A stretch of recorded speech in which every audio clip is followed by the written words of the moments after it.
Então, irmãos, eu creio que nós sabemos que esse é um momento extremamente especial. É um momento que o Senhor mesmo elegeu como um memorial a Ele. O que foi feito com Ele, por Ele e para Ele, nós sabemos disso de acordo com as Escrituras. Eu gostaria, irmão, de ler alguns versículos aqui com os irmãos,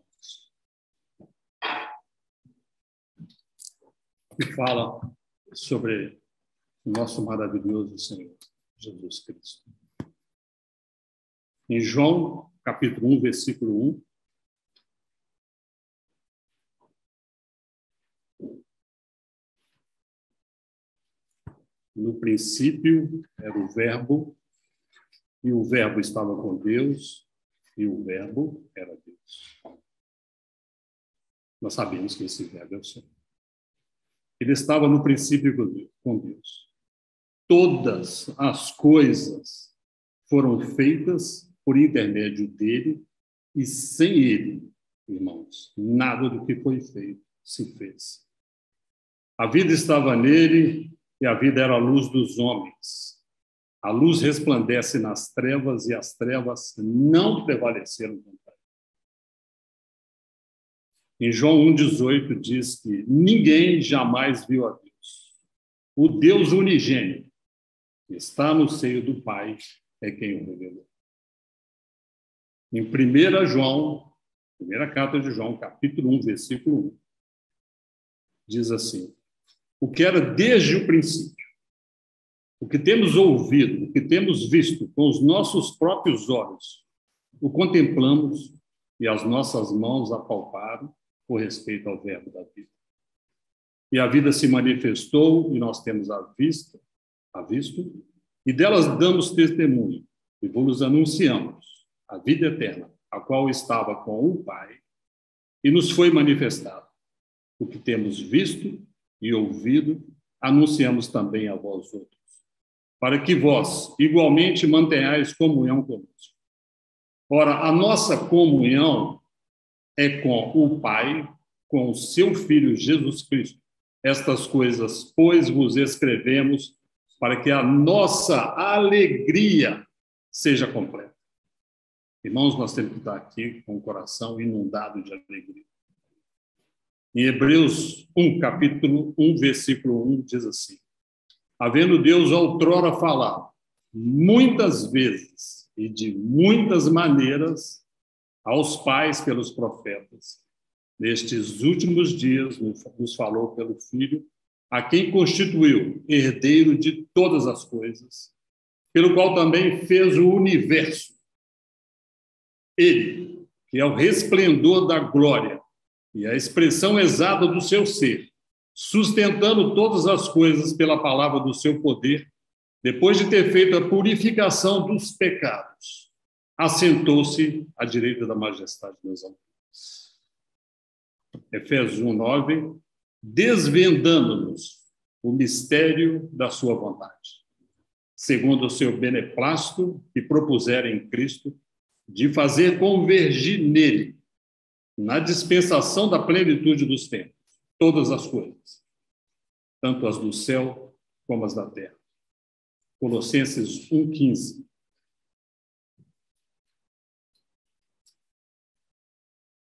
Ele é a imagem do Deus invisível, o primogênito de toda a criação, pois nele foram criadas todas as coisas, nos céus e sobre a terra, as visíveis e as invisíveis, sejam tronos, sejam soberanias, quer principados, quer potestades.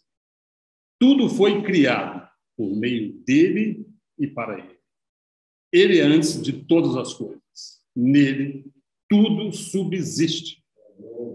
Ele é a cabeça da igreja. Ele é o princípio, o primogênito de entre os mortos, para, em todas as coisas, ter a primazia. Porque aprove a Deus que nele residisse toda a plenitude. Colossenses 2:3, em quem todos os tesouros da sabedoria e do conhecimento que estão ocultas. Colossenses 2:9. Porque nele habita corporalmente toda a plenitude da divindade. Romanos, capítulo 11, versículo 36.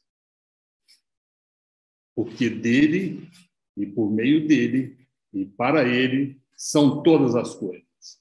A ele, pois, a glória. Apocalipse, capítulo 5, versículo 13. Então ouvi que toda criatura que há no céu e sobre a terra, debaixo da terra e sobre o mar, e tudo que neles há, estava dizendo: àquele que está sentado no trono e ao Cordeiro seja o louvor e a honra e a glória e o domínio pelos séculos dos séculos. Atos, capítulo 10, versículo 15. Segunda vez a voz lhe falou: ao que Deus purificou, não considere como. Irmãos, nós não podemos permitir que esse precioso, digno e divino momento se torne um mero ritual. De forma nenhuma. Temos que ter a consciência da importância e do significado espiritual de cada oportunidade dada a cada um de nós de participarmos desse importante e delicado memorial, contemplando e celebrando o nosso amado Senhor Jesus Cristo com todo o nosso ser. Fomos chamados para a comunhão, a nossa comum união ao Senhor, para expressarmos pela igreja o testemunho que o Senhor realizou por nós. Vemos o Senhor Jesus na cruz, pagando por todos os nossos pecados, para que tenhamos vida e vida eterna, e creio que temos a vida e vida eterna pelo que ele fez por nós. Irmãos, até o louvor nós devemos ter muito cuidado, porque esse momento é um momento que eu entendo que tudo nosso tem que ser exclusivo e dedicado ao Senhor, mas esse momento ele mesmo elegiu para ser dedicado. Então, eu creio que nós devemos ter muito cuidado, até no louvor, com as nossas orações, com o que fazemos aqui, porque sabemos que Ele está aqui diante de nós. Né? E é isso que tem tocado no meu coração, né? Todo o tempo. E muitas vezes eu peço perdão ao Senhor por não estar, talvez, em alguns momentos, não estar com essa plenitude diante dele. Né? E sei que só Ele pode fazer isso. Só Ele pode fazer. Nós sabemos que sem Ele nada somos e nada podemos fazer. Tanto nós querer quanto nós realizar depende da vontade. Então, esse tem que ser o nosso clamor, Senhor, ao Senhor. Estejamos, amados irmãos, com esse coração de vida. Eu pediria agora que algum irmão viesse aqui partir o pão. Se apresentasse, por favor. Se não tiver ninguém, eu mesmo irei fazer. E pediria também aos irmãos que, ao receberem os elementos, aguardassem até que os irmãos que estão distribuindo tenham também os elementos na mão e possam também compartilhar conosco esse momento. Lucas, capítulo 22, versículo 14. Chegada a hora, pôs-se Jesus à mesa, e com ele os apóstolos. E disse-lhes: tenho desejado ansiosamente comer convosco essa Páscoa antes do meu sofrimento. E tomando um pão, tendo dado graças, o partiu e lhes deu, dizendo: isto é o meu corpo oferecido por vós. Fazei isso em memória de mim. Semelhantemente, depois de cear, tomou o cálice, dizendo: este é o cálice da nova aliança no meu sangue, derramado em favor de vós. Irmãos, exaltado, louvado amado e adorado seja o nosso preciosíssimo Senhor Jesus Cristo. Amém.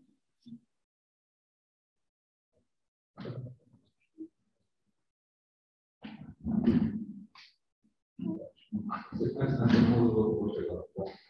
irmãos estão remotos, estão vendo a tela? A imagem de Jerusalém, a partir do Monte das Oliveiras? Mário, estou pedindo para você tirar a máscara. Pode tirar a máscara do mundo, se quiser. Não passa, não. Não, eu nem gosto de me desfrutar. Eu esqueci. Desse tipo de vírus não passa, não. Eu nem gosto de ninguém, mas tá bom. Os irmãos estão vendo a tela? Remoto? Vou logar com as pessoas. É logo que está com o ninguém dá retorno.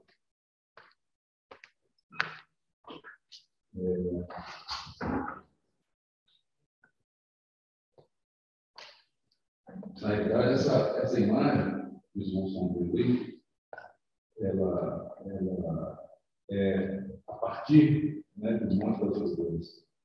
Mas antes de começar a falar dessas imagens, eu vou pedir para os irmãos abrirem comigo a primeira epístola de Pedro. Mário, vê se melhora o seu som um pouco. Ele está muito como se tivesse um galpão. Não, é isso. Não, sim. Está muito ruim. Agora eu vou levar, tá vendo? Melhorou? Agora sim. Ok, beleza. Desculpem. Então, primeira epístola de Pedro, capítulo 1, versículo 3. Nós vamos ler alguns versículos.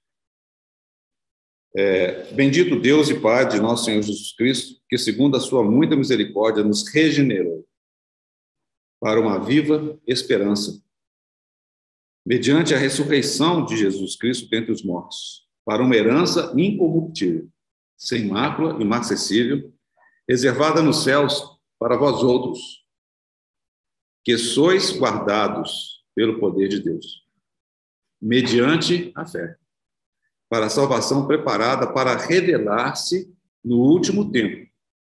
Nisso exultais, embora no presente por breve tempo, se necessário, sejais contristados por várias provações, para que, uma vez confirmado o valor da vossa fé, muito mais preciosa do que o ouro perecível, mesmo apurada por fogo, redunde em louvor, glória e honra na revelação de Jesus Cristo, a quem, não havendo visto a mais. Ainda na epístola de Pedro, primeira epístola de Pedro,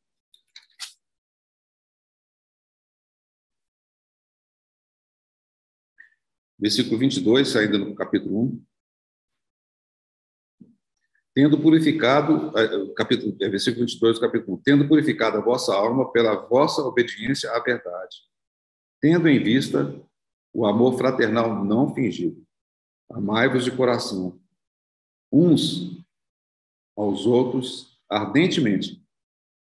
23, pois fostes regenerados não de semente corruptível, mas de incorruptível, mediante a palavra de Deus, a qual vive e é permanente. Segunda epístola de Pedro,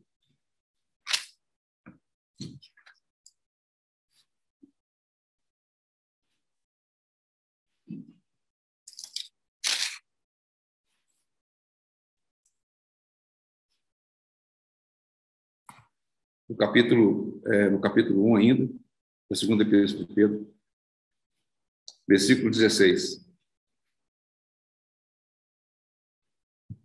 Na realidade, nós vamos ler o versículo 15, a partir do 15. Mas, de minha parte, o apóstolo Pedro está escrevendo aqui, basicamente no final da sua carreira, ele diz o seguinte: mas, de minha parte, esforçar-me-ei diligentemente, para fazer que a todo tempo, mesmo depois da minha partida, conserveis lembrança de tudo. Porque não vos demos a conhecer o poder e a vinda de nosso Senhor Jesus Cristo seguindo fábulas engenhosamente inventadas, mas nós mesmos fomos testemunhas oculares da sua majestade.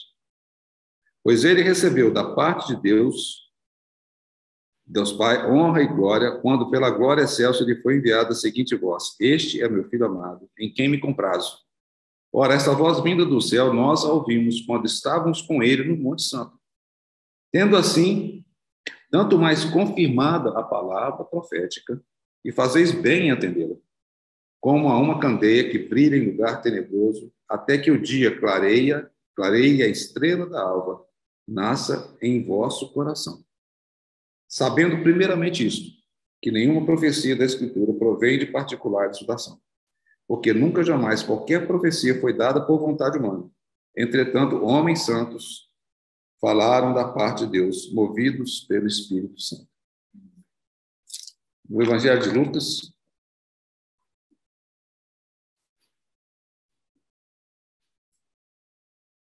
agora entendi o que está acontecendo. Capítulo 21.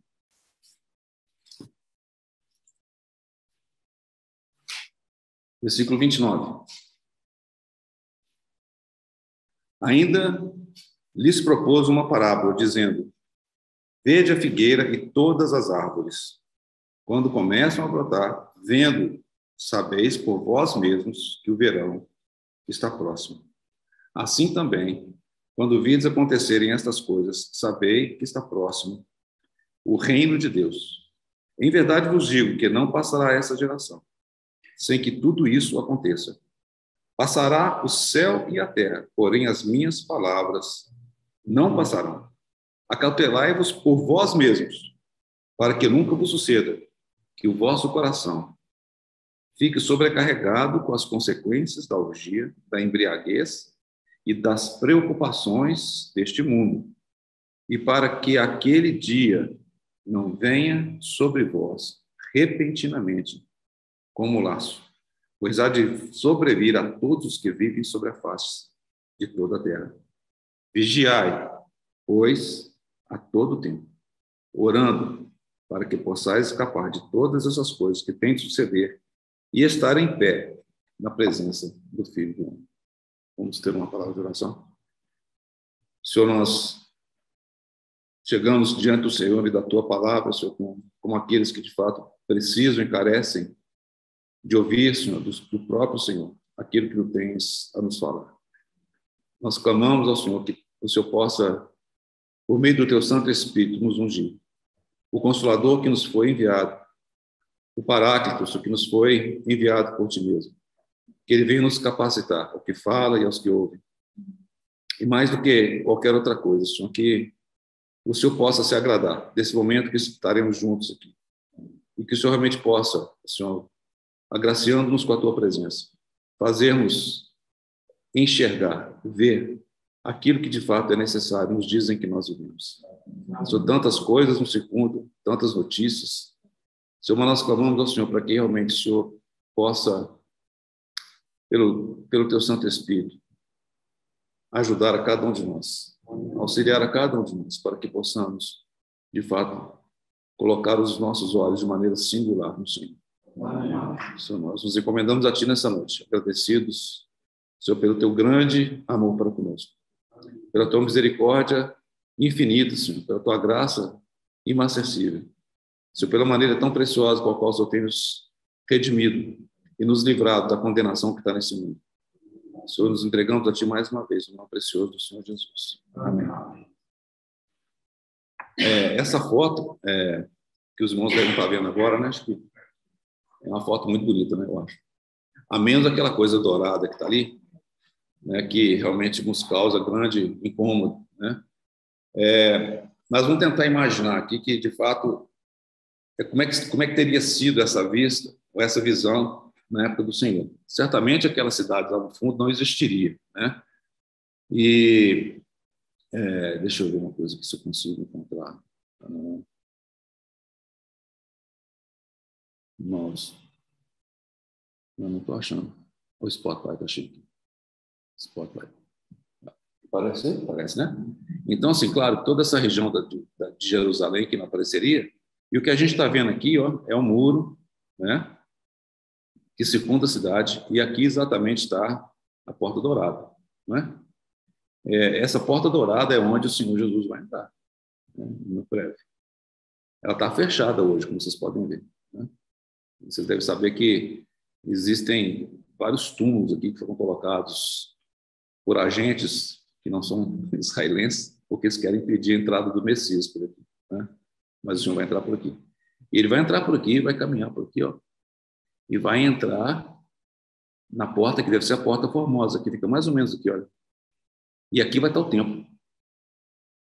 Então, pela fé. Os irmãos não estão vendo o tempo, não, mas pela fé vai ter um tempo aí.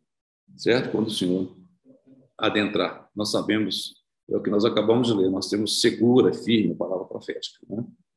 Como os irmãos já devem ter memorizado, mais de 27% da Bíblia ela é profética. Se você fizer uma estatística dos versículos, é profética. Então, assim, olhando os eventos que já se cumpriram, só faltam 20 eventos, não 20 profecias, né? E a gente viu que todos esses eventos proféticos se cumpriram 100%. Essa é a certeza, né? Obviamente, além de sabermos que é a palavra de Deus, que os que estão para se cumprir vão ser cumpridos, né? Então, acho que era mais para ilustrar os irmãos. Tem uma outra, deixa eu ver se tem uma anterior aqui, deixa eu ver. Essa aqui é uma outra vista de um ângulo um pouquinho diferente, né? Aqui dá para ver melhor a Porta Dourada, tá vendo? E o trajeto aqui até chegar onde vai estar o templo aqui, ó. Aqui de novo, é a vista a partir do Monte das Oliveiras, e aqui é o Jardim do Getsemane, né? E aqui, ó, é o Vale do Cedron, também chamado o Vale de Josafá. Tá? Guardaram a imagem. Bom, é o assunto do momento, a guerra na Ucrânia, na verdade. A guerra na Ucrânia. E tem rodado muita coisa na internet a respeito dessa guerra na Ucrânia, né? Porque aparece a Rússia invadindo, é um país que, em princípio, é democrático, né? E alguma coisa que é inédita no atual século, né? E principalmente pelo fato de ser ali na Europa.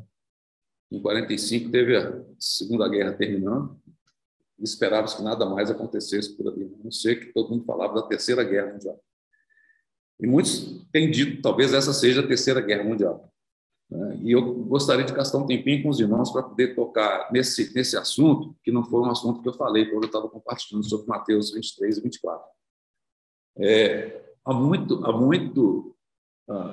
muito que ser dito, né, e compartilhado a respeito das questões relacionadas com os tempos do fim. E a gente lembra, vamos abrir lá em Mateus 24, só para a gente localizar de novo. Eu não vou cansar os irmãos de novo repetindo o que eu já compartilhei, mas Mateus 24, e aí nós vamos partir para o texto, que vai ser o texto que nós vamos tratar com ele hoje. Então, Mateus 24, os irmãos se lembram do contexto? No versículo 6. E certamente vereis falar de guerras e rumores de guerras, vede, não vos assusteis, porque é necessário assim acontecer, mas ainda não é o fim. Então, como já compartilhei com os irmãos, Mateus 24 e 25, o Senhor fala várias vezes, ele vai compartilhando com seus discípulos, respondendo aquelas 3 perguntas, né? Eles queriam saber quando é que aquelas coisas aconteceriam, são várias delas que são mencionadas antes, como nós já compartilhamos, mas eles queriam saber quando é que seria o fim, ou seja, quando é que terminaria a era, né? E aí nós lembramos, né, de Daniel, as 70 semanas de Daniel, em que 69 semanas já ocorreram, né? A 69ª foi com a retirada, né, do Messias, e tem uma semana por vir. Nós estamos vivendo exatamente nesse ato, né, da 69ª semana, que foi quando o Senhor Jesus foi crucificado, e o início da última semana. Nós estamos vivendo nesse momento, né? Isso é assim que eu creio, né? Eu já compartilhei com os irmãos também as várias visões que existem a respeito do milênio e vai para fora, né? Então, certamente já deve saber que eu não sou milenista, né? Não sou milenista. Eu creio que, de fato, nós estamos aí muito próximos do início dessa última semana. Quando o Senhor Jesus fala assim, não, ainda não é o fim, a gente tem que prestar muita atenção. Ele diz que ainda não é o fim, relativa àquela pergunta, a resposta àquela pergunta tinha sido feita, ou seja, não é o fim da era, ela não terminou aqui, muita coisa vai acontecer. E como os irmãos sabem, as profecias como trazidas pelo nosso Senhor e escondidas no Apocalipse, na visão da revelação mais ampla, que é dada por meio de João, a gente vê que os diversos sinais que estão registrados tanto aqui quanto no Apocalipse, quanto em Daniel e outros profetas também, eles são sinais que são, como o nome diz, né? Aliás, é interessante que esse termo sinal é um termo utilizado principalmente no Evangelho de João, né? Sinal significa apontando para alguma coisa, indicando alguma coisa, né? E esses sinais que a gente tem visto, como o Senhor Jesus coloca aqui, falam de guerra, rumor de guerras, e assim por diante. Depois, versículo 7, levantará nação contra nação, reino contra reino, haverá fomes e terremotos em vários lugares. Lucas expande um pouco mais, fala de pandemia, inclusive. E da maneira como nós entendemos, aqui está falando exatamente quando os selos começam abertos, né? Então, os 4 cavalos começam a correr. E esses 4 cavalos eles estão correndo, né? Vamos lá, Apocalipse capítulo 6. Por isso que eu prefiro compartilhar ao vivo, porque eu consigo ter um retorno. Ainda que eu não veja, né, a face completa, mas eu consigo ter um retorno, isso me ajuda demais. Né, Luiz? Quando a gente dá aula, você vê o retorno do aluno, é importantíssimo. Então, os irmãos são alunos, não, mas o feedback dos irmãos é importante. Né? Capítulo 6, Apocalipse. Vi quando o Cordeiro abriu um dos 7 selos. Então, ele começou, até o nosso irmão compartilhou esse texto hoje, né? Apocalipse 5. É quando o Senhor Jesus chega, né, de fato, no céu, né, e recebido de maneira tremenda, né? Não tenho ideia como é que deve ter sido uma coisa fantástica, né? O Senhor Jesus vitorioso chegando no céu. E diz que vi quando o Cordeiro abriu um dos 7 selos e ouvi um dos 4 seres viventes dizendo, como se fosse voz de trovão, vem. Vi então, e eis um cavalo branco e seu cavaleiro. Né? De novo, os irmãos vão encontrar várias interpretações. Eu vou falar novamente, né, um disclaimer. A palavra de Deus, ela é infalível. A palavra de Deus, ela é inerrante. A palavra de Deus, ela é precisa, de Gênesis a Apocalipse. Então, declarando minha fé aqui, eu creio de Gênesis a Apocalipse. Ok? Mas a interpretação da palavra de Deus pode ter falhas. Ok? Por isso que o Senhor Jesus, quando pergunta aos escribas, ele fala assim, o que você lê? Como que você entende? Né? Então, os irmãos, por favor, tenham misericórdia daquele que vos fala e entenda que eu estou colocando a maneira como eu creio até então. Okay? Se tiver outra forma de entender, de interpretar, fiquem à vontade. Nós não vamos brigar por causa disso. Mas eu entendo que esse cavalo branco, de fato, é o evangelho, né? O seu cavaleiro com um arco e foi-lhe dado uma coroa e ele saiu vencendo e para vencer. Então, esse primeiro cavalo, ele saiu. O Senhor abriu o selo e saiu. Né? Então, o evangelho está sendo pregado desde então. Né? Jerusalém, Judéia, Samaria, até os confins da terra. Aí, versículo 3. O segundo selo. Quando abriu o segundo selo, ouvi o segundo ser vivente dizendo, vem. E saiu outro cavalo vermelho. Que cavalo que é esse? O cavalo é seu cavaleiro. Foi dado tirar a paz da terra. Que os homens se matassem uns aos outros, também lhe foi dado uma grande espada. Então, aqui está falando exatamente daquilo que é relacionado com guerra, né? Então, quando a gente vê os cavalos saindo, né, os cavalos começam a sair do galope deles. E esse galope vai aumentando, né, com o tempo, certo? A intensidade vai aumentando. Versículo 5. Quando abriu o terceiro selo, ouvi o terceiro selo, vem dizendo, vem. Então vi e eis um cavalo preto, e o seu cavaleiro com uma balança na mão. E eu vi uma como que voz no meio dos 4 seres, vem dizendo, uma medida de trigo por 1 denário. E não danifiques o azeite e o vinho. Isso aí está falando de uma situação terrível, uma situação de fome. Né? Ou seja, a produção de alimentos vai sofrer, ainda mais que vem sofrendo com o tempo, né? Ao longo do tempo. Sempre houve fome. Mas o que a gente está vendo é que, mostrando exatamente essa analogia com os cavalos estão correndo, né? E por último, no versículo 8, eu olhei e eis um cavalo amarelo e o seu cavaleiro sendo este chamado morte, e o inferno o estava seguindo, e foi-lhes dada autoridade sobre a 4ª parte da terra para matar a espada, pela fome, com a mortandade, por meio das feras da terra. Onde nós estamos hoje?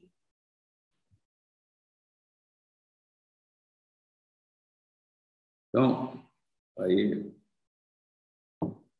esse foi o versículo que nós lemos, né? A gente sabe que está próximo ao reino de Deus. E esse é um versículo que todos nós conhecemos bem. Lá em Isaías, capítulo 25, 21, versículo 11. Em que vem o que é dito como uma sentença contra Domar. Né? Gritam-me de Seir, guarda, a que horas estamos da noite? Guarda, a que horas? Quem quer Seir, quem quer Domar? Esse texto prossegue, os irmãos podem ler depois. Na realidade, essa pergunta é feita essencialmente pela descendente de Esaú e pelos ismaelitas. Né? Esaú, os irmãos lembram, irmão de Jacó, ele tem uma descendência. Essa descendência de Esaú, que significa vermelho, é um tipo da carne na Bíblia. Né?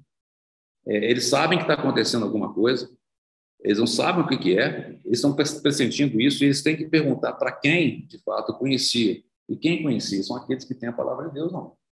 Aqueles que têm as profecias nas suas mãos.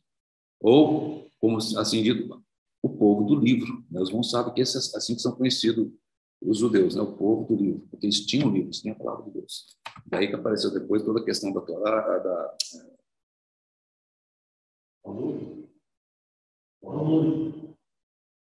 Corão.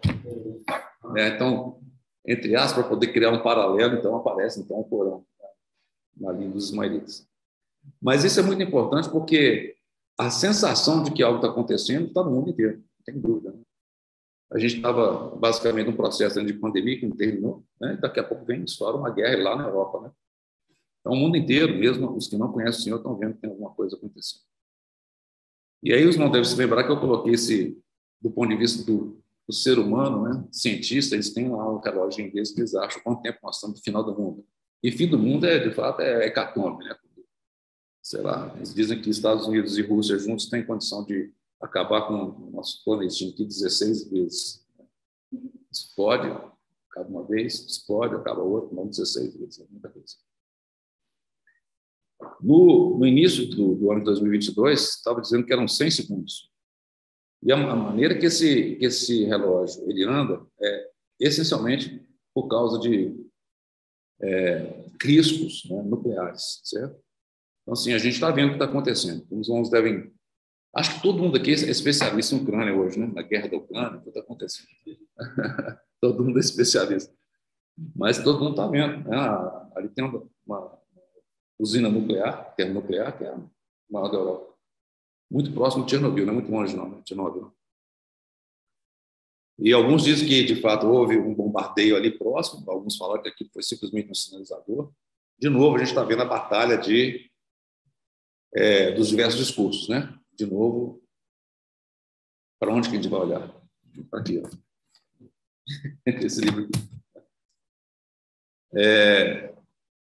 Quais são os riscos? Enormes, os não sabem, os riscos são enormes. Né? Não tem que entrar nesses detalhes, não. Mas, por causa disso, possivelmente, esse reloginho aqui, ó, esse reloginho que está aqui, deve reduzir rapidamente 100 segundos para algum número menor. Né? A gente não precisa ter dúvida disso, não. Muito bem, mas quando a gente olha a situação hoje, a gente tem que lembrar que tem uma história por detrás, né? Tem uma história por detrás. E antes de avançar, eu então gostaria de que os irmãos abrissem comigo no texto lá de Ezequiel, né?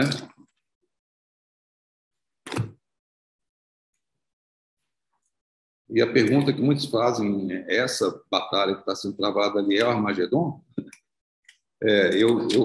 Eu digo para os irmãos que eu creio que não, mas que é uma preparação, né? Da mesma forma que a mortandade que está acontecendo por conta da pandemia, a própria pandemia, não são os eventos finais, mas é uma preparação. Então, voltando àquilo que eu mencionei, né, dos cavalos, como o senhor não menciona os cavalos aqui, né, Mateus 24, mas a sequência de guerra, o humor de guerra, fome, etc., essa coisa está intensificando, vai aumentando. Todo mundo está sabendo do problema dos fertilizantes, né, que são vendidos pela Rússia, né, potássio, aquele só. Então, o que pode prejudicar muito a questão da produção, né, de alimentos. Então, pode vir uma fome grande, a gente não sabe, né? Mas ainda não é o fim, esse é que é o ponto, né? Então, muitos irmãos estavam tão preocupados, quem não conhece o preocupado, mas ainda seria realmente essa guerra agora ao Armagedon, Eu vou explicar para os irmãos por que eu entendo que não. Então, eu vou ter que voltar um pouquinho na história e vou basear aqui em Ezequiel capítulo 38. A sequência desse capítulo de Ezequiel é importante, se vamos voltarem a ver, né? Desde 36, 37. Eu vou focar no 38, eu vou ler com os irmãos acompanhem comigo. Versículo 1. Veio a minha palavra do Senhor dizendo: Filho do homem, volve o rosto contra Gog, da terra de Magog, príncipe de Ros, de Meseque e Tubal. Profetiza contra ele. E diz: Assim diz o Senhor Deus: Eis que sou contra ti, ó Gog, príncipe de Ros, de Meseque e Tubal. Partirei que te volvas, porei anzóis no teu queixo, e te levarei a ti e todo o teu exército, cavalos e cavaleiros, todos vestidos de armamento completo. Grande multidão, com pavês de escudo, empunhando todos a espada. Persas, etíopes e Put com eles, todos com escudo e capacete. Gomer e todas as suas tropas, a casa de Togarma, do lado do norte, e todas as suas tropas, muitos povos contigo.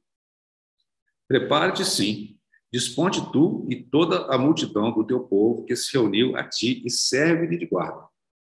Depois de muitos dias, presta muita atenção nessa frase, depois de muitos dias. Então, o Ezequiel está recebendo essa profecia, o Senhor está falando com ele: olha, eu estou relatando que vai acontecer, como essas nações vieram, como eu vou trazer essas nações, mas ele diz aqui: depois de muitos dias, serás visitado no fim dos anos. No fim dos anos.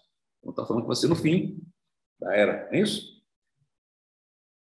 Virás a terra que se recuperou da espada, ao povo que se congregou dentre muitos povos sobre os montes de Israel, que sempre estavam desolados. Este povo foi tirado de entre os povos e todos eles habitarão seguramente. Uma pausa aqui. Se os irmãos voltarem, nós não vamos ler.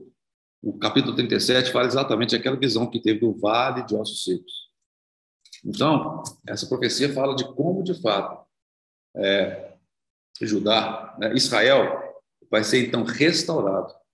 E a maneira como a gente vê descrito no capítulo 37 é maravilhosa, porque uma boa parte disso nós vimos acontecendo nos nossos dias. Né? Nos meus, não, 48 eu não tinha nascido ainda não, mas quando a nação de Israel ela é revivida, então o povo retorna, e a nação de Israel é o que ela é hoje. Né?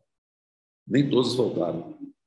Tem muitos judeus espalhados pelo mundo, e mesmo das 10 tribos, né, que sumiram, que estão por aí. A gente sabe alguns deles onde eles estão. Nem todos voltaram. Então, essa é um dos eventos que ainda está por se cumprir por completo, parcialmente completo, mas está por completo. Então, quando nós vemos aqui no 38, essa descrição desse povo, está falando exatamente do povo de Israel, versículo 9. Então subirás, virás como tempestade, farteás como nuvem que cobre a terra, tu e todas as tuas tropas e muitos povos contigo. É muito interessante ver como é que o Senhor está fazendo. O Senhor está conduzindo, Senhor. Vem. É isso que ele está falando. Vem. Junta essa turma toda sua, junta os seus exércitos e vem. Assim diz o Senhor Deus: naquele dia terás imaginações no teu coração e conceberás mal desígnios. E dirás: subirei contra a terra das aldeias sem muros, virei contra os que estão em repouso, que vivem seguros, que habitam todos sem muros e não têm ferrolho nas portas. Quando disserem paz, paz, e sobrevirá repentina destruição. Né? E aí, de novo, um parênteses, eu vou estar entrecortando, irmãos, aí tudo aqui para tentar localizar. Os irmãos lembram que haverá um tratado nessa última semana, né, do anticristo com o povo de Israel. Um tratado de paz. A gente sabe que depois de 3 anos e meio, 1250 dias, esse tratado vai ser rompido. E aí, não vai ter paz. De alguma forma vai ter paz. Nós não vimos isso acontecer ainda. Eu não vi ainda. A situação em Israel é muito clara o que aconteceu. Ele está vendo toda aquela situação em Gaza, né? Hamas, vai para fora, não tem nada. Se você perguntar para qualquer judeu hoje, eu vou dizer uma coisa que ele mais anseia, nem é dinheiro, é paz. É paz. Não tem paz. Mas vai acontecer, porque esse tratado vai ser assinado e a coisa vai resolver. 12. Isso a fim de tomares o despojo, arrebatares a presa e levantares a mão contra as terras desertas que se acham habitadas e contra o povo que se congregou dentre as nações, o qual tem gado e bens e habita no meio da terra. Sabá e Dedã, e os mercadores de Tarsis e todos os seus governadores rapazes te dirão: vens tu para tomar o despojo? Ajuntaste o teu bando para arrebatar a presa, para levar a prata e o ouro, para tomar o gado e as possessões, para saquear grandes despojos? Versículo 14. Portanto, ó filho do homem, profetiza e diz agora: assim diz o Senhor Deus: acaso naquele dia, quando o meu povo de Israel habitar seguro, não o saberás tu? Virás, pois, do teu lugar, dos lados do norte, tu e muitos povos contigo, montados todos a cavalo, grande multidão e poderoso exército. E subirás contra o meu povo de Israel como nuvem para cobrir a terra. Nos últimos dias, hei de trazer-te contra a minha terra, para que as nações me conheçam a mim, quando eu tiver vindicado a minha santidade em ti, agora perante elas. Assim diz o Senhor Deus: não és tu aquele de quem se disse nos dias antigos, por intermédio dos meus servos, os profetas de Israel, os quais então profetizaram durante anos que te faria vir contra eles? Naquele dia, quando vier Gog contra a terra de Israel, diz o Senhor Deus, a minha indignação será muito grande. Versículo 10. Pois no meu zelo, no brasume do meu furor, disse que naquele dia será fortemente sacudida a terra de Israel. Bom, eu vou parar por aqui por enquanto. Lógico que o texto prossegue, versículo 39, e nós sabemos que aqui está falando exatamente daquele momento em que o Senhor vai prestar contas, né? Vai acertar contas com essas nações que, de fato, virão contra Israel. Bom, eu vou avançar mais um tiquinho aqui, só para a gente poder tentar localizar, né? Ok. Então, nesse mapa, dá uma visão importante, porque os nomes dos países que a gente está vendo aqui, a gente não vê necessariamente aqui no texto de Ezequiel, não. Certo? E eu digo para os irmãos que, ao longo da história da igreja, muitos eruditos tentaram interpretar e dizer, e tentar entender quem são esses povos que estão aqui. Quem são esses povos? Então, se nós olharmos, todo mundo já conhece a região do mapa hoje, todo mundo sabe onde é que está, né? O Mar Negro, né? Todo mundo sabe onde é que está a Ucrânia aqui, certo? Todo mundo consegue enxergar Israel pequititinho aqui, olha, não dá nem para enxergar, não tão pequenininho que é, né?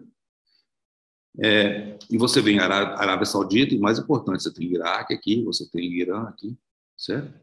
E para cá você tem a China, você tem a Índia, você tem alguns países que estão aqui no Oriente, certo? Da mesma forma, você tem países que estão no Ocidente. Então, o primeiro ponto que eu gostaria só de lembrar aos irmãos, né? Quando a profecia bíblica ela é proferida, ela é escrita, ela é dada, Deus tem um centro. E claro que esse centro é Israel, certo? Quando ele fala das nações, no entanto, segundo a ótica de Deus, ele está olhando para esse contexto aqui, ó, em torno do grande mar. Então, a gente vê que, de alguma forma, ao longo do tempo, o centro do governo que deveria estar aqui no Oriente Médio, e precisamente em Jerusalém, ele desloca. A gente está vendo hoje como é que no mundo, o centro das atenções, o centro de governo tem, né? Mas, na verdade, assim, as potências elas estão deslocadas, não estão bem aí, né? A gente sabe muita coisa acontecendo no Oriente Médio, mas isso aí deslocou. E um dia ele vai voltar, porque a gente sabe que o Senhor ele vai reger com certo de ferro dali de Jerusalém. Então, Jerusalém vai ser o centro de novo, ok? Mas quando nós vemos a profecia bíblica, a gente tem que lembrar que, de fato, o alcance, né, específico é em torno do grande mar, certo? São essas nações que estão por aqui. Então, você vê, o Brasil não é mencionado, né? Estados Unidos não é mencionado. Outros países aqui do Ocidente não são mencionados. Já, por exemplo, a China é mencionada, né? A terra de Sinin, né? Está mencionado aqui. Mas no que nós lemos, aí os irmãos voltam de novo, tem alguns povos importantes. Quando fala de Gog, na realidade, que esse príncipe da terra de Magog, né?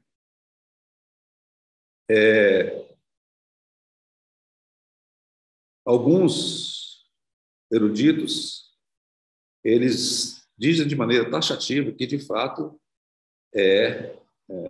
Rússia, né? Como alguns falam que a terra de Ros é Rússia, Magog é Rússia, tudo é Rússia.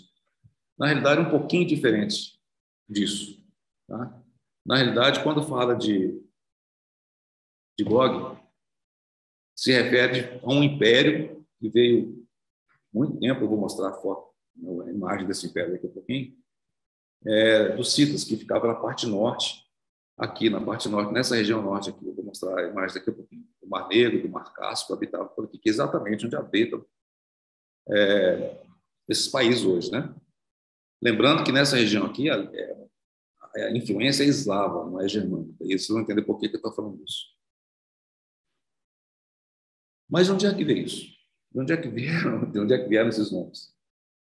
E aí os irmãos vão voltar comigo um pouco mais, nós vamos voltar lá em Gênesis. Lembrando os irmãos e irmãs que Gênesis lista 70 nações. Né? São 70 nações listadas em Gênesis. Vocês vão se lembrar lá em Lucas, quando o Senhor manda os seus discípulos, ele manda 70, né? Exatamente para as 70 nações, que representavam o mundo gentil. Ok? Então, assim, são as nações em Gênesis, são 70. Nós vamos para Gênesis capítulo 10. Tá? Gênesis capítulo 10, porque vai ser importante para nós acompanharmos isso aí. Gênesis capítulo 10.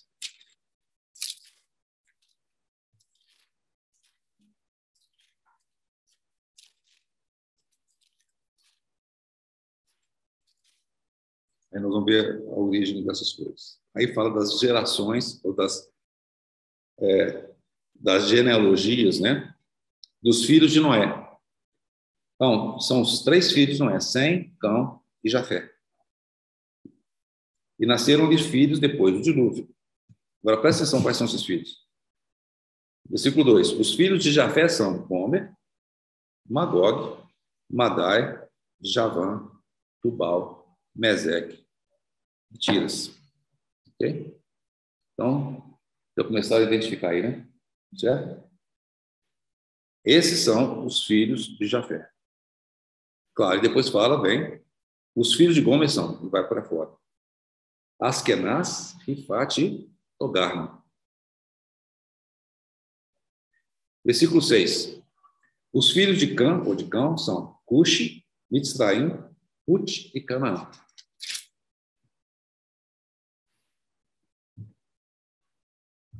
Versículo 7. Os filhos de Cuxi, Seba, lembra, tem Sabá, né? Avilá, Sabtá, Ramá, Sabtecá, os nomes difíceis, né? E os filhos de Ramá, Sabá e Dedã. Os irmãos lembraram que nós acabamos de ler, certo? E olha só, versículo 8. Cuxi gerou a Nimrod, o qual começou a ser poderoso na terra. Foi valente caçador diante do Senhor, daí dizer-se, como Nimrod, poderoso caçador diante do Senhor. Versículo 10. O princípio do seu reino foi Babel. Babel nada mais é do que a Babilônia, a origem, a cidade ali, que está no Iraque. Ok? Babilônia. Versículo 20. São estes os filhos de Cã, segundo as suas famílias, segundo as suas línguas e suas terras e suas nações. A Sem, que foi pai de todos os filhos de Éber, exatamente dos hebreus, né? E irmão mais velho de Jafé, também lhe nasceram os filhos. Os filhos de Sem são Elão, Assur, Arxafade, Ud e Arã. Então, na origem, após o dilúvio, Deus, então, ele entra naquela aliança, e essa aliança é demonstrada por um arco-íris maravilhoso, nunca tinha acontecido antes, em que ele fala assim, não mais destruirei a terra por água. E ele faz essa aliança com a humanidade. E nós sabemos que não vai ser assim. O término vai ser com fogo, né? Mas aqui estão relatados o princípio das nações. E são essas nações que a gente vê representadas lá em Ezequiel.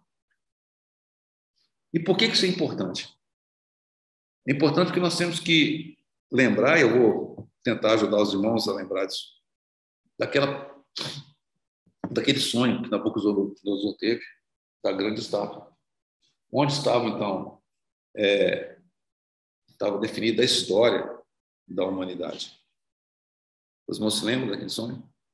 Então, era uma estátua que tinha uma cabeça de ouro, tinha um peito de prata, né, o abdômen, um rosto de bronze, as pernas de ferro, e os pés e artelhos com ferro misturado com barro.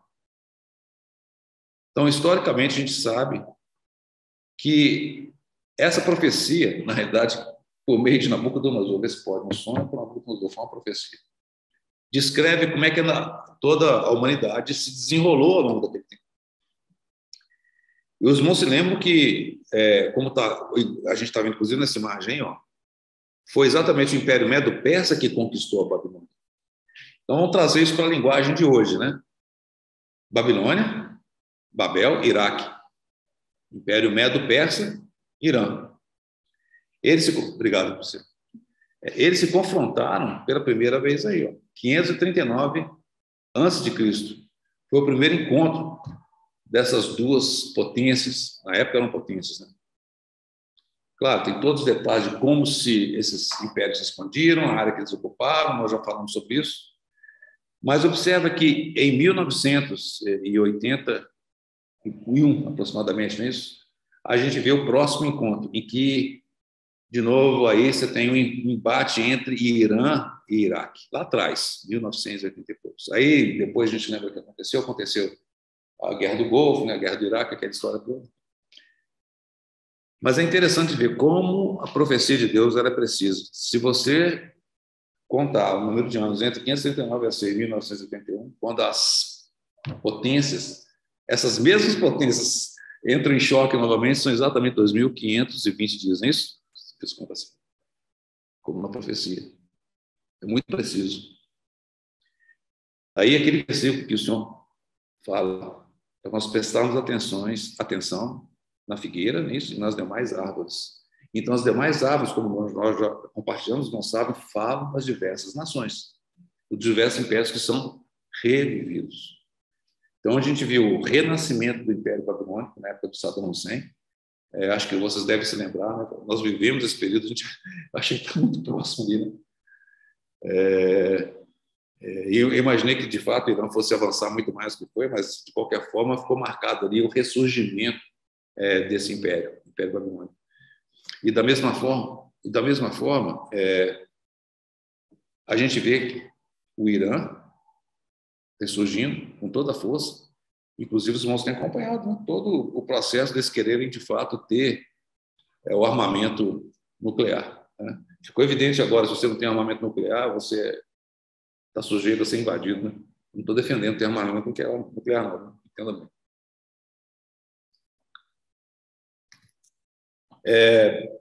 E nós vemos aí, paulatinamente, esses impérios sendo revividos. O Império Romano, de maneira muito interessante. Acho que essa próxima transparência já mostrei para os irmãos, mas ela é de ajuda. Ele é estabelecido logo depois do Império Grego, é isso? E nós vemos que ele depois divide em duas pernas, de fato, né? Uma perna que é o Império Romano Oriental e a outra que é o Império Romano Ocidental. Lá atrás, né, por volta dos anos 1900, as pessoas não entendiam porque realmente uma perna estava maior que a outra. Mas quando você considera o que aconteceu, e esse ponto é importante, eu acho que tem uma importância real agora, no momento que a gente vive.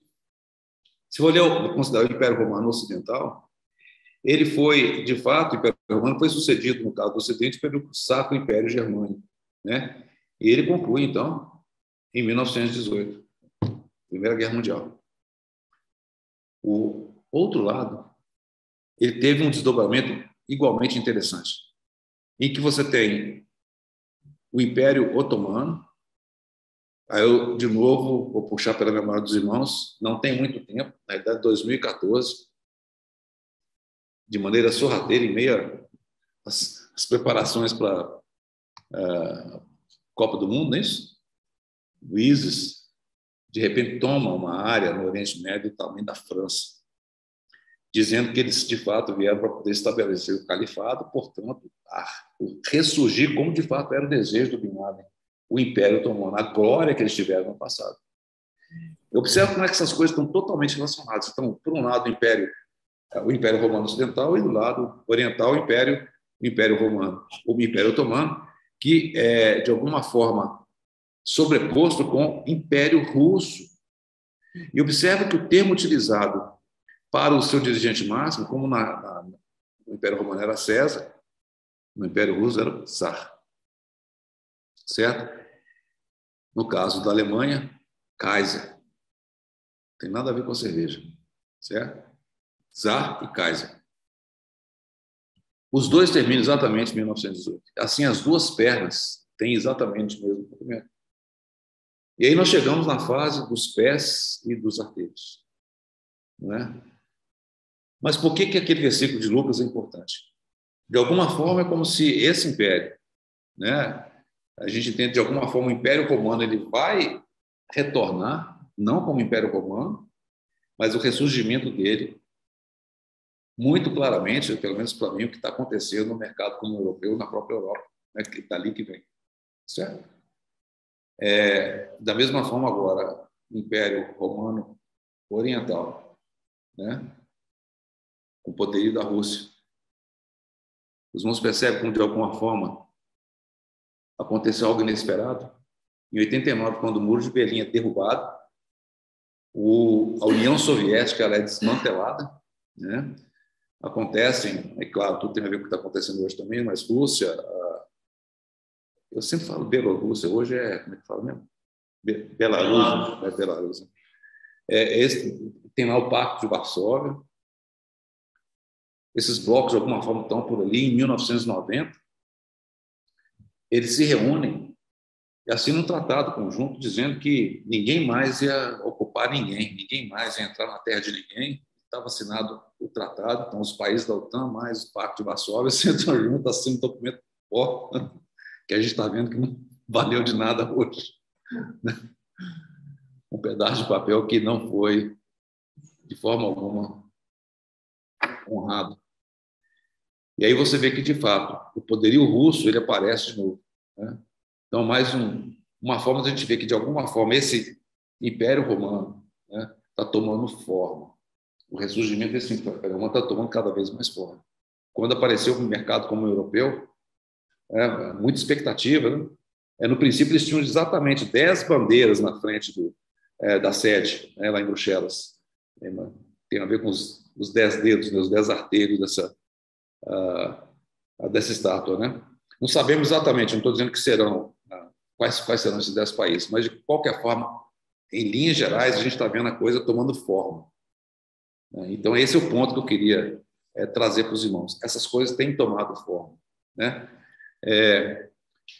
Então, o ressurgimento desses impérios, eles acontecem porque o Senhor predisse que aconteceria. E vai culminar, então, com esse quarto império, que vai ser o que o anticristo vai dominar, que ele vai estabelecer paz. E certamente os irmãos devem estar ouvindo, eu sei que eu estou falando com irmãos e irmãs que estão acompanhando tudo, né? Mas comentaristas políticos russos, comentaristas políticos do Ocidente também, todos têm falado de maneira tão intensa, não sei se vocês têm observado isso, de uma nova ordem mundial. Né? Por que uma nova ordem mundial? Porque a ordem que até então, em princípio, estava vigindo, não funcionou. Basicamente é isso. Mas já visto o que aconteceu agora. Ela não segurou, por exemplo, uma Rússia de invadir a Ucrânia. Então, a gente viu deflagrar, nesse meio tempo, várias ações de lado a lado. A Rússia, por um lado, que é visível, com o poderio bélico dela, tá certo? Marchando paulatinamente em direção a Kiev e outras cidades da Ucrânia. Mas o que está acontecendo subjacente é todo o ataque cibernético. Tá? Então, como vocês devem saber, a Rússia tem um poderio cibernético impressionante. Esse é conhecimento público, né? As áreas vão tomar muito cuidado. Quando vê lá um ponto .ru no final do URL, lá, muito cuidado, certo? Ponto .ru significa que é da Rússia. Os hackers, aliás, é um termo errado que usa, né? O termo certo seria cracker, não hacker. Hacker é do bem, cracker é do mal. Agora, hacker virou do mal, tá? Então, assim, de qualquer forma, os hackers, né? Os hackers russos, eles entram e entraram e fizeram aquilo tudo que a gente sabe que de fato aconteceu, né? A eleição americana, vai para fora. Isso é constatado, ok? Não tem dúvida que tem acontecido, porque, de novo, digitalmente você consegue rastrear e ver assinaturas, né? Assinatura, entre aspas, de código, vai para fora. Então, um volume enorme, né, de ataques cibernéticos estão acontecendo agora, e de lado a lado. Tá? O poder econômico também, que todo o processo, como os irmãos sabem, de troca de recursos bancários é por meio daquele sistema, sistemas, o SWIFT, né? Mas o que está acontecendo em paralelo? As criptomoedas, né? Sistemas paralelos que surgem por vários motivos. Por exemplo, para poder pagar por armamento. Não é verdade? Então, tem muita coisa acontecendo que a gente não enxerga. Mas todas essas coisas são preparação para aquilo que está por vir. Essa batalha final, que é a batalha assim chamada do Armagedon, né? Armagedon significa Har, Megido, né? Que é o montinho, é o outeiro de Megido, né? Que está ali no vale de Jezreel. É uma planície fantástica, né? Napoleão elegeu como sendo um dos melhores lugares de batalha que ele já conheceu, e vai ser naquela planície. Então, eu vou avançar mais um pouquinho. Na realidade, eu vou retroceder aqui. O que a gente está vendo aqui nesse mapa, então, e eu vou voltar em relação às nações daqui um pouquinho, as nações do norte, como a gente lê ali, eu vou pedir para os irmãos voltarem comigo lá para Ezequiel, de novo, capítulo 38. Irmãos, esse assunto é muito amplo, né? Eu não vou ousar cobri-lo de maneira nenhuma. É só deixar registrado esse ponto que eu acho importante. Ainda não é a batalha do Armagedon. Ezequiel 38.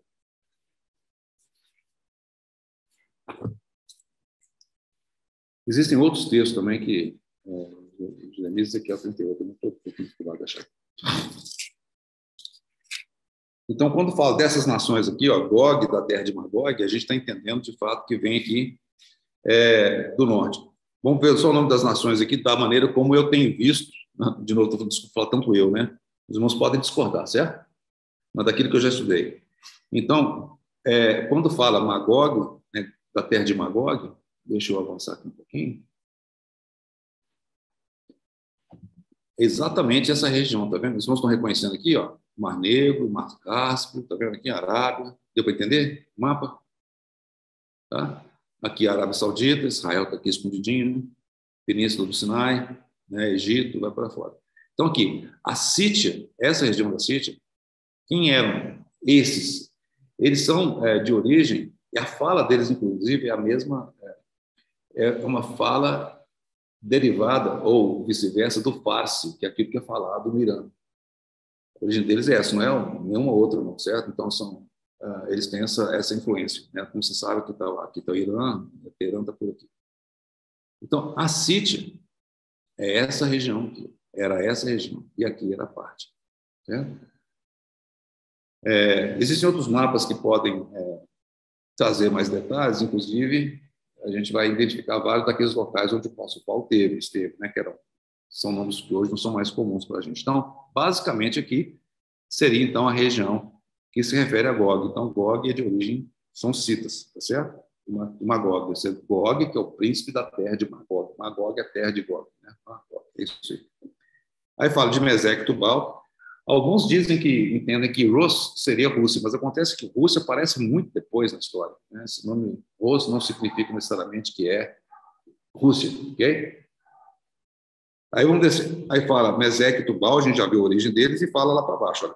Quem são? Versículo 5. Persas. Quem são os persas? Irã. Certo? Então a gente está vendo alguma coisa dessa região. Eu vou voltar de novo. Deixa eu ver se eu consigo mudar aqui rapidinho. Esse mapa. Quem são os persas? Essa turma daqui, ó, é a turma do Irã. Ok? Eles são os persas. Onde que eles estão? Eles estão ao oriente de Israel, certo? Etíopes. Onde é que é a Etiópia? Na África. Então, de novo, lembra que eu falei com os irmãos? Essa região é uma região que está em torno do Mediterrâneo. Nós vamos chegar não só nela, como também na Líbia. Então, Put, na realidade, é Líbia. A Líbia está aqui, ó. A Líbia está aqui, certo? Então, nós estamos vendo uma frente que está vindo daqui, do Oriente, e eu não vou tocar nesse versículo, mas a palavra de Deus fala, de maneira muito clara, que o rio Eufrates vai secar. Depois encontrem isso lá. O rio Eufrates vai secar. Onde é que está o rio Eufrates? O rio Eufrates, ele está aqui, ó, no Iraque. O rio Eufrates está aqui. Ele vai secar para que os exércitos que vêm do Oriente, eles possam, de fato, acessar o Vale de Jezreel. 200 milhões de soldados. Possivelmente vindo da China e da Índia. Vão entrar por ali. Então, a gente está vendo uma frente que vem do norte, uma frente que vem do Oriente, do Oeste, e outra frente que vem do Leste. Vem do Leste, ok, obrigado. Uma frente que vem do Oeste daqui, uma frente que vem do Leste, eu sempre confundo isso, né? E outra frente que vem do Norte. Pelo Norte eu não confundi, né? Então, é o que está dizendo aqui, ó, quando fala, aí fala para frente. Gomer. Quem que é Gomer? São os cimérios. Ucrânia. Ok? E todas as suas tropas na casa de Togarma. Quem que é Togarma? Armênia. Armênia. Do lado do norte. E todas as suas tropas, muitos povos contigo. Então, o Senhor vai colocar um anzol no queixo dessa turma, vai trazer essa turma lá do norte. Por onde eles vão passar, não sei, mas talvez seja por aqui. Eu estava vendo recentemente, os irmãos estão vendo esse comboio russo, né, indo em direção. Vai ser um comboio, que essas coisas não se movimentam tão rápido, né, por terra, né? A palavra de Deus fala cavalos. Já houve alguns irmãos, né, eruditos, na época, mostrando exércitos, inclusive da Rússia, que utilizam cavalos. Eu não sei dizer se usam ou não, né? A gente sabe, de fato, que o armamento russo ele é muito poderoso, tem vários tipos de armamentos, né? Hoje em dia, a gente está falando de coisas que são tanques de guerra, drones e vai por aí fora, né? Eu não sei exatamente como é que vai ser a palavra. Deus fala cavalos, mas, de qualquer forma, fala de grande armamento.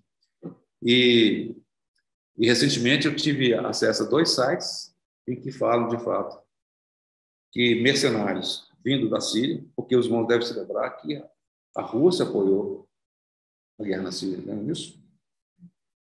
Vários mercenários da Síria sendo convocados, recebendo $700 mês, se engajarem em batalha, $1.200 mês. Na batalha agora, na Ucrânia. Okay? Esse movimento já está acontecendo. Por que eu estou dizendo isso? A gente fica imaginando como é que esse exército, como está falando assim, multidão do teu povo, como é que esse exército vai ser regimentado? Como é que isso vai acontecer? O cenário está pronto. Não tem dificuldade para isso acontecer. Mas observe que o foco agora dessa guerra ainda não é Israel.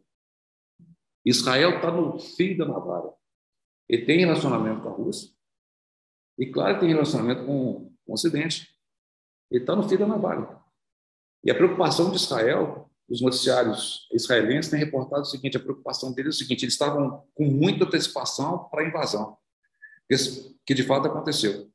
Isso, de alguma forma, a gente falava da nova ordem mundial, abre as portas para que agora qualquer um invada qualquer um. E a preocupação de Israel é exatamente com as nações que circundam, principalmente o Irã. Principalmente o Irã. Alguns acham que isso ainda não aconteceu. Claro, Deus, em primeiro lugar, Deus tem um tempo certo, mas Israel tem poderio nuclear, certo? Então, esse talvez seja um dos motivos. Do ponto de vista humano, a gente sabe que não é isso. Mas ainda não aconteceu. Em algum momento, irmãos, isso aí vai virar.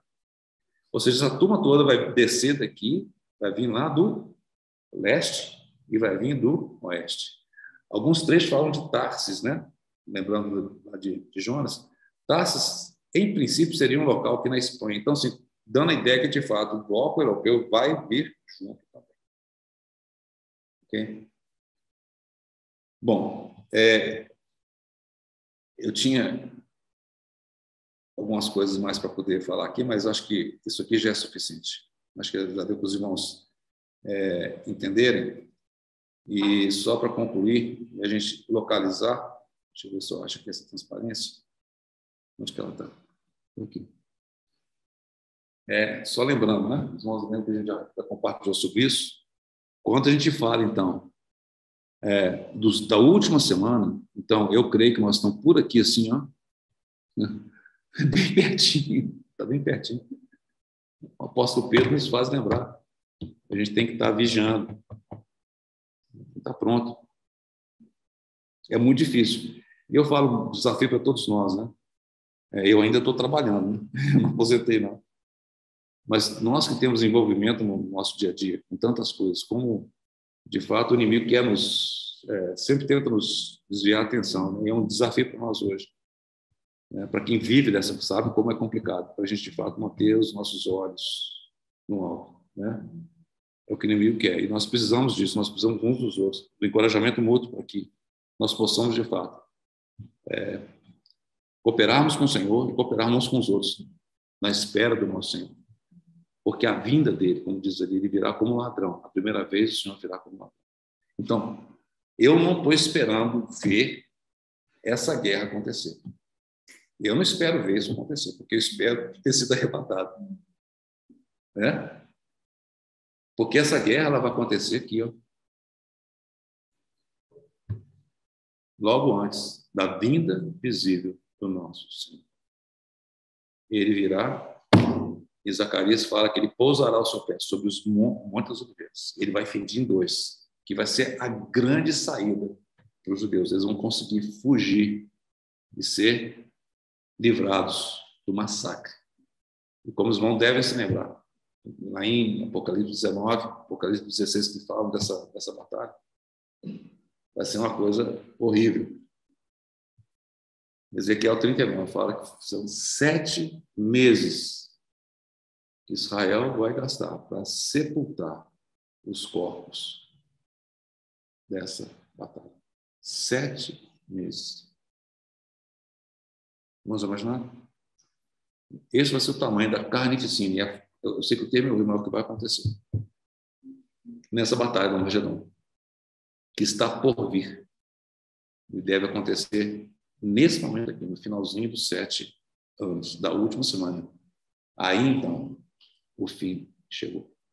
O Senhor vem, acerta as contas com as nações, nós já estudamos isso em Mateus capítulo 25, né, no Vale de Josafá, e dá início, então, ao reino milenar, que é o que vai acontecer daqui para frente. Né? Então, irmãos, ainda não é o fim. Ainda não é a guerra do Armagedon. Não é. Mas toda a preparação está acontecendo diante dos nossos olhos. Né? Lembrando os irmãos, nós não aguardamos o anticristo, nós aguardamos Cristo. Né? Ele deve estar por aí, essa é a minha suspeita. Ele está por aí em algum lugar. Sem querer especular, eu não vou especular, mas tem alguns eruditos que entendem que quando Gog, esse príncipe que é dito como Gog, esse seria o anticristo, então ele viria do norte. Mas essa especulação nós não sabemos. Várias coisas, então, para acontecerem. Né? Mas para nós, nenhum. Para o arrebatamento não falta nada. Né? Então, que o Senhor nos encoraje. Eu entendi de compartilhar isso com os irmãos, porque não é porque é o assunto da moda, não. Né? Mas é importante que nós possamos, de fato, ter uma perspectiva bíblica, né, daquilo que nos circunda, estarmos atentos mesmo, né? Com um olho nossos olhos voltados para o Senhor, na palavra de Deus, né? Mas atento ao que está acontecendo ao nosso redor, né? Porque a nossa redenção se aproxima, que o Senhor possa nos encontrar entre aqueles que vão estar diante do Senhor em pé na sua vida, né? Vamos orar? Senhor, nós te damos graças, Senhor, pela tua palavra, pela maravilha da tua palavra, pela precisão da tua palavra, porque não poderia ser de outra forma, porque ela é a tua palavra. Senhor, nós somos gratos ao Senhor, porque o Senhor nos deu esse tremendo privilégio de conhecermos tudo isso, Senhor, que o Senhor tem colocado diante de nós. Senhor, nós não temos qualquer desculpa de sermos pegos de surpresa. O Senhor tem se revelado a nós de maneira tão tremenda. O Senhor tem falado a nós de tantas maneiras, Senhor, pelo teu Filho. E mesmo de tantas maneiras pelos teus servos ao longo dos anos, quanto nós já ouvimos da tua palavra, quantos compartilhares nós nos assentamos e ouvimos. Ó, Senhor, como nós clamamos ao Senhor para que o Senhor ganhe a realidade nas nossas vidas, Senhor. Nós precisamos, carecemos desesperadamente, Senhor, do teu Santo Espírito agir em nós. Fortalece-nos, Senhor, nos dizem que nós devemos. Fortalece as nossas mãos, as nossas mentes, Senhor, cinge. Ó, Senhor, que nós possamos estar de fato com as nossas mentes cingidas. Ó, Senhor, fortalece os nossos pés. Senhor, que realmente eu possa encontrar, Senhor, entre nós, em cada um de nós, Senhor, servos fiéis. Ó, Senhor, nós dizemos que de nós mesmos não tem a menor condição. Nós não temos condição. Senhor, mas nós dizemos que nós dependemos do Senhor. Senhor, porque nós queremos que o Senhor é aquele que opera em nós, tanto o querer quanto o realizar. Senhor, realiza isso nas nossas vidas. Senhor, oramos pela tua igreja, nos dizem que nós vivemos. Irmãos e irmãs espalhados por todo esse mundo. Irmãos e irmãs, Senhor, naquela região de conflito, de guerra. Senhor, nós não sabemos pelo que eles têm passado, Senhor. Nós clamamos ao Senhor para que o Senhor realmente possa ser com cada um deles. Fortalece-os fisicamente, Senhor, fortalece-os no espírito. Senhor, que mesmo em essa situação de dificuldade, que eles possam ser arautos do Senhor, que eles possam ser aqueles que propagam o teu evangelho, aqueles que alcancem vidas ali que podem estar se perdendo também. Tem misericórdia, Senhor. Tem misericórdia daqueles que são teus naquele lugar ali também. Ó, Senhor, clamamos ao Senhor para que realmente o Senhor possa operar a tua vontade de maneira plena. E oramos, Senhor, venha o teu reino. É o que nós pedimos no nome do Senhor Jesus. Amém.